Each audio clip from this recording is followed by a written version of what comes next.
नमस्कार दोस्तों, मैं सचिन सिंह गौर आपका अपने YouTube मंच पे स्वागत करता हूं और आपसे आग्रह करता हूं कि सबसे पहले चैनल को सब्सक्राइब करें, उसके बाद वीडियो देखना शुरू करें। थंबनेल आप देख चुके हैं। थंबनेल है कि क्यों वसुंधरा राजे को राजस्थान का सीएम नहीं होना चाहिए। बहुत सारे लोग कह रहे हैं कि वसुंधरा राजे बहुत ही कद्दावर नेता हैं, बहुत ही बड़ी नेता हैं और उनके कारण उनको मतलब इग्नोर नहीं किया जा सकता। ये पूरी तरह से गलत है। ये जो जीत मिली है ये मोदी जी के नाम पे मिली है, प्रधानमंत्री मोदी के नाम पर मिली है। कोई चेहरा यहाँ पर डिस्क्लोज नहीं किया गया था। अगर वसुंधरा राजे इतनी ही बड़ी नेता होती तो उनके बिना चुनाव ही नहीं लड़ा जाता।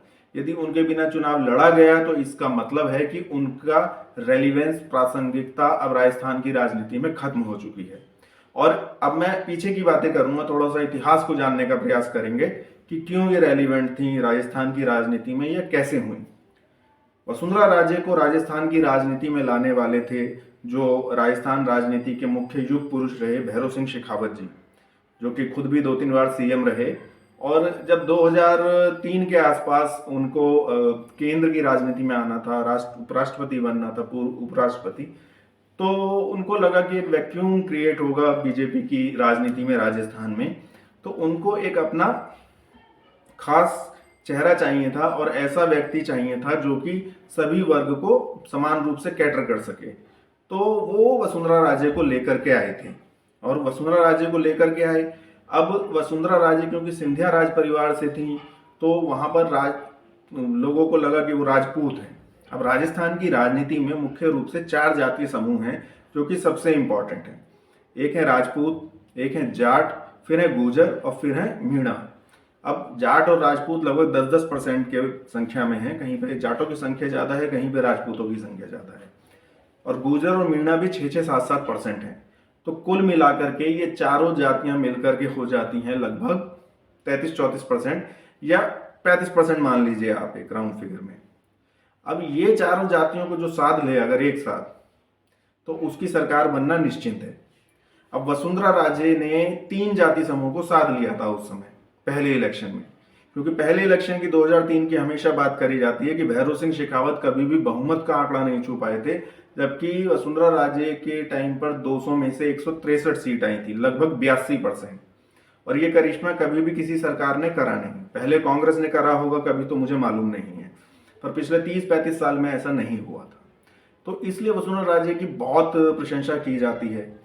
लेकिन उसके पीछे की सच्चाई ये है कि वसुंधरा राजे को जब राजस्थान की राजनीति में लाया गया तो उनको राजपूत नेता के तौर पर प्रमोट किया गया या प्रचारित किया गया। दूसरा, क्योंकि उनकी शादी एक जाट परिवार में हुई थी इसलिए जाटों की बहू कहा गया। तीसरा, उनकी जो बहू है वो गुर्जर है, उनके बेटे की जो बहू है।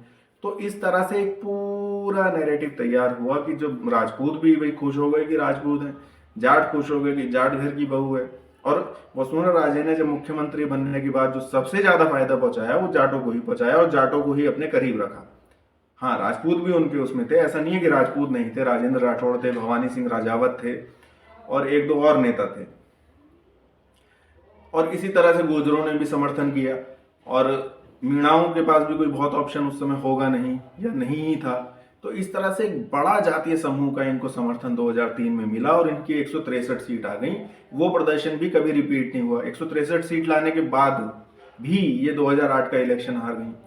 2013 में ये जीत गई। 2013 में काफी हद तक मोदी लहर का समय चल पड़ा था। तो 2013 की लहर मतलब जीत भी इनकी बहुत 2013 की जीत भी इनको बहुत क्रेडिट दिया नहीं जा सकता। 2018 में इन्होंने फिर इलेक्शन लूज कर दिया और ये 2023 का इलेक्शन जीता गया है, उसमें वसुंधरा राजे का कोई रोल नहीं है, ये हम सब जानते हैं। तो इस तरह से वसुंधरा राजे की राजनीति थी। अब बेसिकली ये सिंधिया राजघराने से थी और सिंधिया राजघराना मराठा है वो लोग, वो राजपूत नहीं है। तो पहला झूठ यही फैलाया गया। ये बात जब इनका शासन शुरू हुआ और बात जानकारियां आई तो पता चल गई राजपूतों को, जाटों को भी। अब राजपूत जैसा बड़ा वर्ग समूह इनके एंटी ही हो गया था लगभग, और होता जा रहा था। और 2018 की जो भाजपा की हार है उसका कारण सिर्फ और सिर्फ यही था कि राजपूत जो थे वो भाजपा के खिलाफ गए थे। जाटों को इस सरकार में फायदा हुआ, पर जाट क्योंकि अपनी उनकी अलग राजनीतिक तरीका है, उनका है कि जहां जाट खड़ा है वहां जाट को, तो वो जहाँ कांग्रेस से जाट है वहाँ कांग्रेस से जाट को, बीजेपी से जाट है बीजेपी से जाट को, और बीजेपी कांग्रेस से दोनों से जाट है तो जो जाट मजबूत है उसका समर्थन कर देते हैं। वो किसी पार्टी के चक्कर में पड़ते नहीं है। गुर्जरों को कोई बहुत फायदा हुआ नहीं वसुंधरा की सरकार में भी, तो गुर्जर भी एक, और आरक्षण की बात हुई थी कि एसटी में ले लेंगे और इस तरीके की, और उन्होंने कई बार प्रदर्शन किया, इन्होंने गोलियां भी चलवाई, तो गुर्जर भी इनसे लगभग नाराज ही हो गए। तो इस समय भी कोई वसुंधरा का कोई ऐसा जात के समूह नहीं है जो वसुंधरा का समर्थन करता हो। तो वसुंधरा को बनाने या ना बनाने से कोई बहुत फर्क नहीं पड़ने वाला है बीजेपी को। और जहां तक मैं मोदी और अमित शाह की राजनीति को समझता हूं, तो मुझे पूरा विश्वास है कि वो बनाएंगे भी नहीं। हाँ, इनको क्योंकि काफी टाइम से नेता हैं तो इनको केंद्र में लाया जा सकता है, लेकिन इनको वहां मुख्यमंत्री नहीं बनाया जाएगा, क्योंकि ये 2024 में उनका कोई बहुत समर्थन नहीं करेंगे, उनकी राह में रोड़े ही अटकाएंगे। तो इसलिए वसुंधरा राजे का सीएम बनने का मुझे कोई चांस भी नहीं दिखता है, और बनाना भी नहीं चाहिए, क्योंकि वो अब वहां की राजनीति में रेलिवेंट भी नहीं है। 70 साल की उम्र हो चुकी है। नए लोगों को लाना चाहिए, युवाओं को मौका देना चाहिए, कम से कम 40-50 के बीच के लोगों को अब मौका देना चाहिए, बहुत हुआ तो 55 साल के, क्योंकि भविष्य की राजनीति भी तो करनी है। 70 साल के आदमी से अब आप क्या भविष्य की राजनीति करोगे? अगली बार फिर चुनाव में ये होगा कि कौन चेहरा होगा।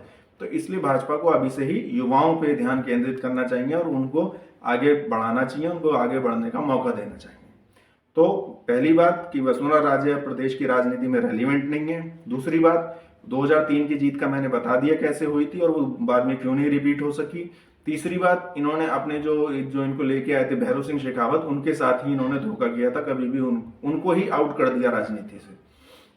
और चौथी बात कि युवाओं को मौका दिया जाए, इसलिए वसुंधरा राजे को किसी भी तरीके से मुझे नहीं लगता सीएम बनाया जाएगा, और बनाया भी नहीं जाना चाहिए। अब आप इस वीडियो को कैसे देखते हैं, मेरे विचारों को कैसे देखते हैं, इस बात को कमेंट करके बताएं। वीडियो को शेयर